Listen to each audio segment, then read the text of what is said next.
ওভারে 4 বল করতে হবে নিখুঁত লাইন লেংথে, বাকি 2 ডেলিভারি হবে উইকেট টেকিং, তাহলেই সফল হবার সম্ভাবনা বাড়বে, তৈরি হবে প্রতিপক্ষের 20 উইকেট নেওয়ার সুযোগ, বলেছেন টেস্ট অভিষেকের অপেক্ষায় থাকা ফাস্ট বোলার ইবাদত হোসেন। সবুজ উইকেট দেখে অতি উৎসাহী না হয়ে বরং ডিসিপ্লিন বোলিংয়ের পক্ষে ইবাদত। হ্যামিল্টন থেকে দেব চৌধুরী পাঠানো রিপোর্ট।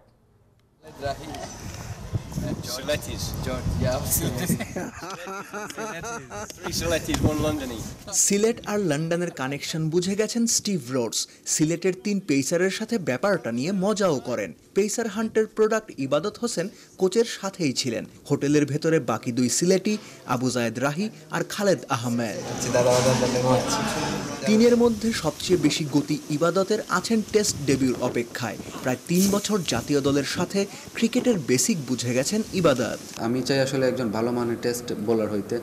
আর একটা জিনিস হচ্ছে টেস্টে আসলে লম্বা সময় ধরে বল করার এবিলিটি থাকা এবং কনসিস্টেন্সিটা আসলে খুব ইম্পর্ট্যান্ট এই টেস্টের জন্য। আসলে এই 2টা জায়গায় আমি আলহামদুলিল্লাহ 2 বছর কাজ করছি। ফাস্ট বোলারদের হেডমাস্টার কোর্টনি ওয়ালশ, তারপরও মুস্তাফিজের কাছে নাকি বিভিন্ন তালিম নিচ্ছেন বাদবাকি পেসাররা।